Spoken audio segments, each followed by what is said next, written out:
Some of you may know that last week I finally read the entire Dungeon Master's Guide and ascended to the rank of Arch-DM. But I'm no hero. I'm just like you, except now I have bragging rights. Until last week, I hated random encounters. I found them to be boring, meaningless time wasters, completely disconnected from the story, only useful if the DM could improvise a thoughtful, creative encounter around the result on the spot. I couldn't see any reason to use a random encounter when you could just plan one that would be better in every way. And to be clear, I still think all of this is true at a lot of D&D tables. Plenty of DMs run random encounters in a way that actively makes their games worse. But when I read the random encounter section of the DMG, I realized I had completely misunderstood them. Now I understand that depending on how they're used, they can not only make your games more fun to play, but even help you be a better dungeon master. And I'm gonna teach you how. Now, some of you noticed that my friend Books didn't make an appearance last week despite our book-focused conversation, and that's because she saw me reading the entire DMG and was too busy making me friendship bracelets to show up for filming. But she assures me she's calmed down now, so let's look at the random encounters section. Hey bestie, read any good books lately? Just kidding, I know you have. Yeah, let's stick to the script though. Right, keep it profesh. I've seen people say, unpopular opinion, but I hate random encounters, and I just find that very funny because it's such a popular opinion to hate them that it's literally printed in the book. Page 85. Some players and DMs view random encounters in an adventure as time wasters, and later in the same section, it says, you might find that they distract from your game or are otherwise causing more trouble than you want. If you're not a random encounter hater, let me explain why they're so widely disliked. Imagine your party is traveling from one city to another and you roll a random encounter in which they're attacked by, say, 1d6 wolves. You describe the wolves approaching, you roll initiative, they say that's why I always carry a sword, they kill the wolves, and then they get back to traveling. This is how a lot of DMs use random encounters. They roll on a table and get 1d6 wolves, so they put 1d6 wolves on the map. Easy enough. But let's talk about why this doesn't work. When your players are traveling through the wilderness or having a conversation and you start rolling dice to generate a random encounter,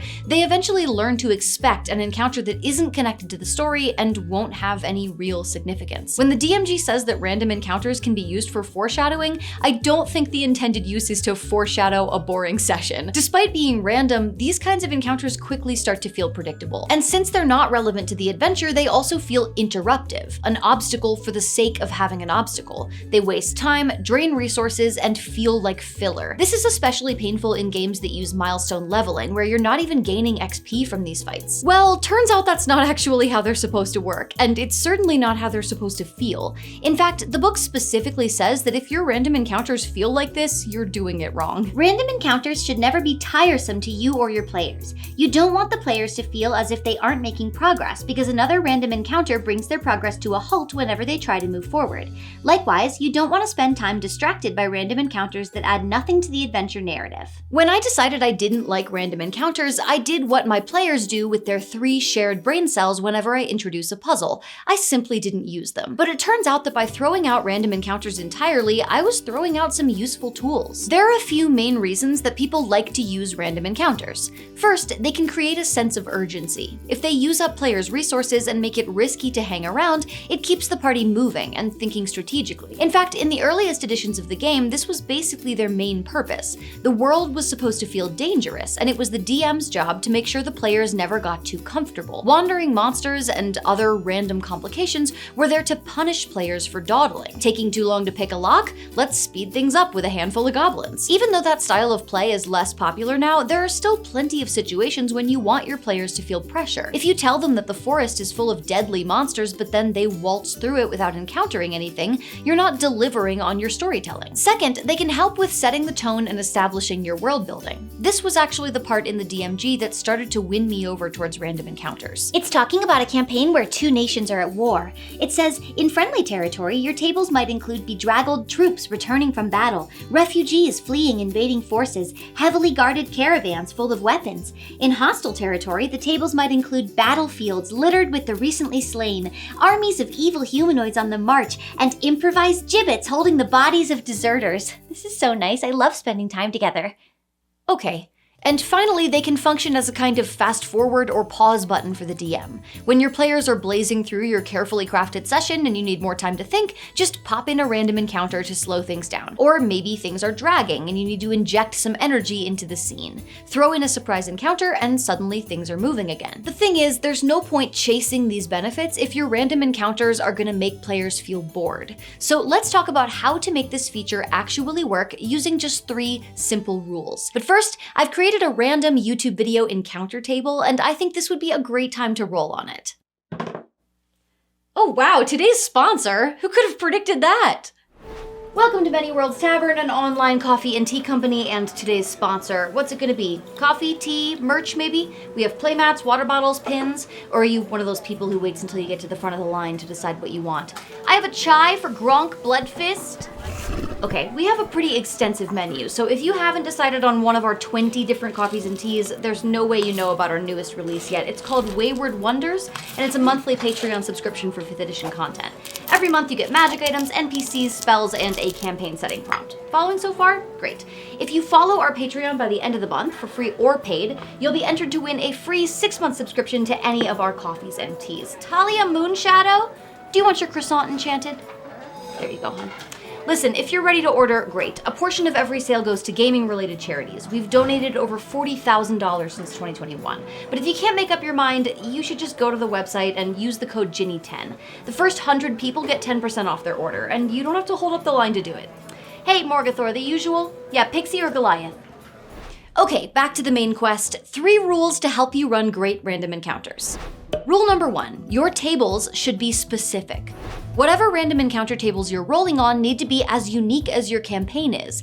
And even though official D&D provides a lot of pre-made random encounter tables, the DMG still backs me up here. Page 86. Creating your own tables is the best way to reinforce the themes and flavor of your home campaign. A table of forest encounters isn't gonna cut it for every forest. Is your forest an enchanted place where you might encounter a curious dryad or a portal in a ring of toadstools? Or is it a horror-themed nightmare zone full of flesh-eating insects and wailing wraiths? There's a huge difference between encountering a treant that wants to share the wisdom of the ancient trees and one that wants to use you for fertilizer. Specific also means short. Honestly, you almost never need these huge D100 monstrosities that get passed around online. Trust me, a D6 or D8 rolling table is usually plenty. You want a small, thoughtful list of options that makes sense for your game. A massive table might look impressive, but your players only ever see one encounter at a time. And you don't want to roll on the table and find yourself going, that's boring, let's try again. If you're re-rolling, that's usually a bad sign. But you're not saying the tables printed in the books are useless, right?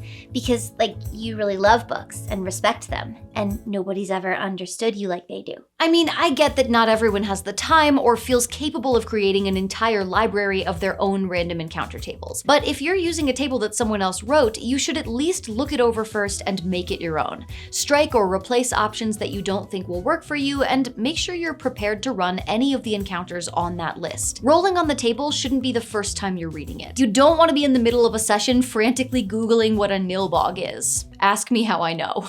Rule number 2, go beyond combat. Not every random encounter needs to be a fight. Variety, as they say, is the spice of life, and an all-combat random encounter table is the boiled chicken breast of D&D. Add a dash of environmental challenges, a pinch of social encounters, garnish with some puzzles and traps. It doesn't even always need to be conflict. Your table can include rewards or helpful NPCs. And again, this is straight out of the book. Random encounter tables present obstacles and events that advance the plot, foreshadow important elements or themes of the adventure, and provide fun distractions. Exactly. Sometimes you're eating a healthy meal, and sometimes you're eating shredded cheese directly out of the bag at 3 a.m. Just like planned encounters, random encounters can and should serve a variety of purposes. Ask yourself, if you had to roll on the same table more than once in a session, would it feel repetitive? If the answer is yes, then your table needs more variety. And no, going from 1d6 wolves to 1d8 wolves does not count as variety.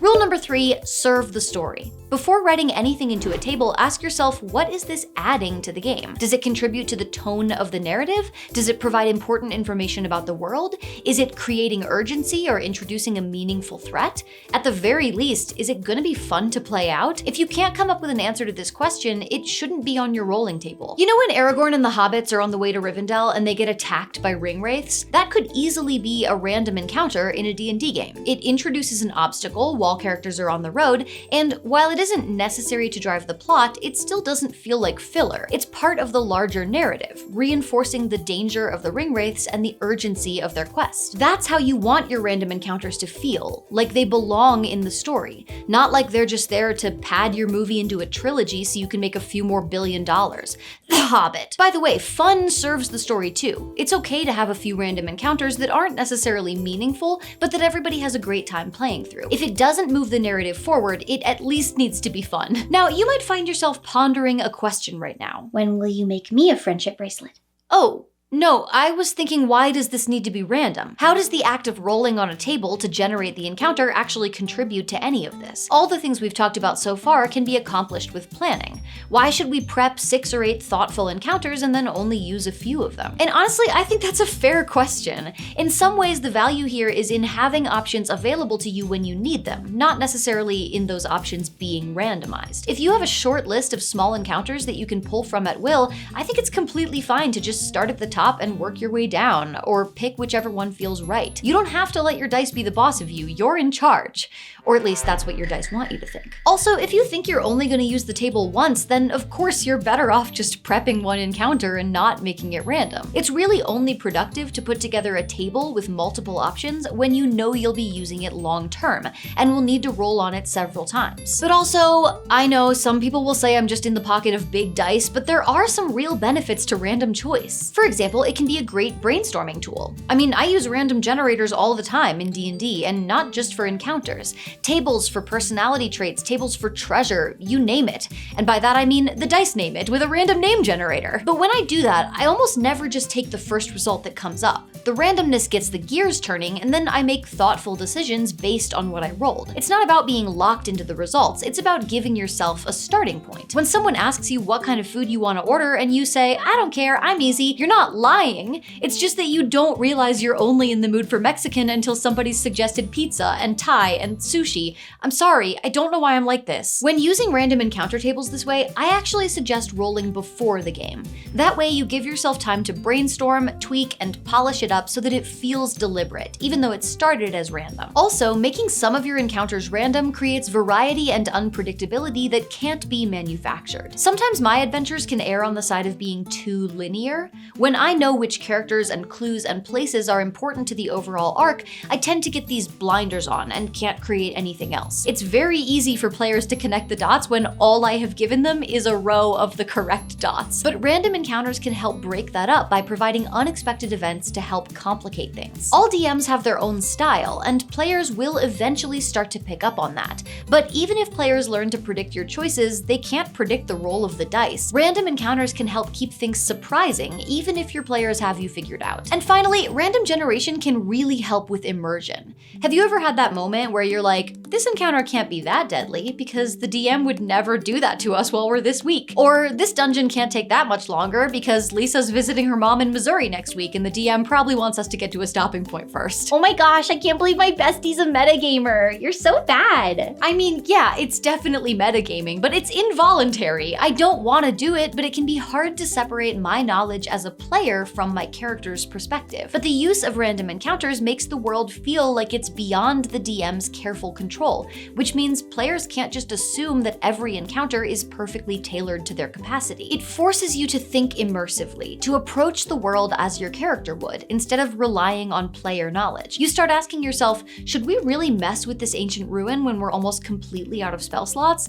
Instead of just thinking, our DM's way too nice to TPK us during finals week. True unpredictability makes the world feel alive and helps show players that there are real risks and stakes associated with their actions. Especially for DMs like me who can err on the side of being too nice, introducing a little randomness can help prevent me from accidentally giving my players plot armor. If you take anything away from this video, I hope it's this. You need to understand why you're using random encounter tables in the first place. If their only purpose is to put obstacles in between your players and their goals, then yeah, they're gonna be frustrating. Of course they are. That's literally what you created them for. And if you're using them that way on purpose, then you're not serving the fun of the game. You're just serving yourself as a DM. Whether it's to get out of doing thoughtful prep, to control your players, or just to manufacture cheap stakes, you have not understood the assignment. The goal of random encounters is to help you create fun, engaging sessions, not to pad the game with as many randomly generated wolves as you can get away with. My advice, if you can't use random encounters thoughtfully, just don't use them.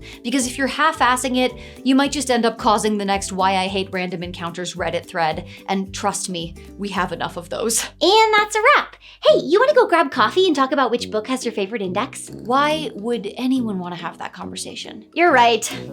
It's obviously Xanathar's Guide. What was I thinking?